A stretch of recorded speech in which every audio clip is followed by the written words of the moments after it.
আমি মৃত্যুর ভয় করি না, মৃত্যুর মালিক আল্লাহ।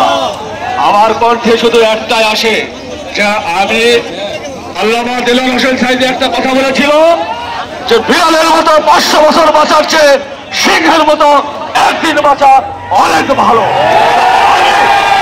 একদিন বাঁচতে চাই, 1 ঘন্টা বাঁচতে চাই, কিন্তু এ দেশকে পুনরায় স্বাধীন করতে চাই। আজকের এই সংগ্রাম সমগ্র বাংলাদেশের সংগ্রাম। আজকের এই সংগ্রাম শুধু ছাত্রছাত্রীদের নয়। আমি শিক্ষক হিসাবে বুকটা কষ্টে জর্জরিত হয়ে যায় আবু সাইদের মৃত্যু দেখে, আমার বুকটা ফেটে যায় মুগ্ধর মৃত্যু দেখে, আমার বুকটা ফেটে যায় অজস্র আমার সন্তান শিক্ষার্থীদের মৃত্যু দেখে। তোমরাই সাহসী, তোমরাই পারবে এই দেশটাকে আবার স্বাধীন করতে। প্রিয় মহাদেবপুরবাসী, একটা কথা মনে রাখবেন, মানুষের রিজিক, হায়াত, মৌত আল্লাহ তাআলার তরফ থেকে। আমি শিক্ষক হিসাবে আজকে মঞ্চে দাঁড়িয়েছি, আমি শিক্ষক হিসাবে রাতের বাসায় থাকতে পারি নাই।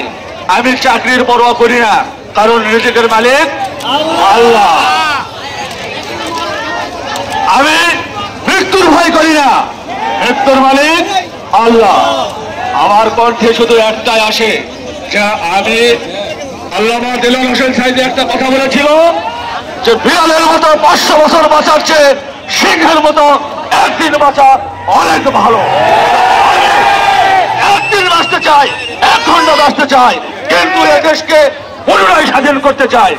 সম্মানিত ছাত্র জনতা, সম্মানিত মহাদেবপুরবাসী, আজকে ছাত্রলীগ বাংলাদেশকে অরাজকতা খুনের রাজ্যে রূপান্তরিত করেছে। সময়ের দাবি আপনাদের মনে রাখতে হবে, এই ছাত্রলীগ আওয়ামী লীগকে বাংলাদেশ থেকে চিরতরে নিষিদ্ধ করতে হবে। এরা গুন্ডা বাহিনী, এরা গণতন্ত্র হত্যাকারী, এরা শুধু মুখে বলে গণতন্ত্রের কথা, কিন্তু এদের অন্তরে কোনো গণতন্ত্র নেই। যদি গণতন্ত্র থাকতো তাহলে ভোট চুরি করে সরকার গঠন করতো না। সম্মানিত উপস্থিতি, আপনারা সব সময়ের জন্য প্রস্তুত থাকবেন। মৃত্যু একবারই হবে, যে মৃত্যুর ভয় করবে তাকে বারবার মৃত্যু গ্রাস করবে, আর যে মৃত্যুর ভয় করবে না তাকে মৃত্যু গ্রাস করতে পারবে না। সম্মানিত উপস্থিতি, আমি সংক্ষিপ্ত কথা বলে শেষ করতেছি। আসসালামু আলাইকুম।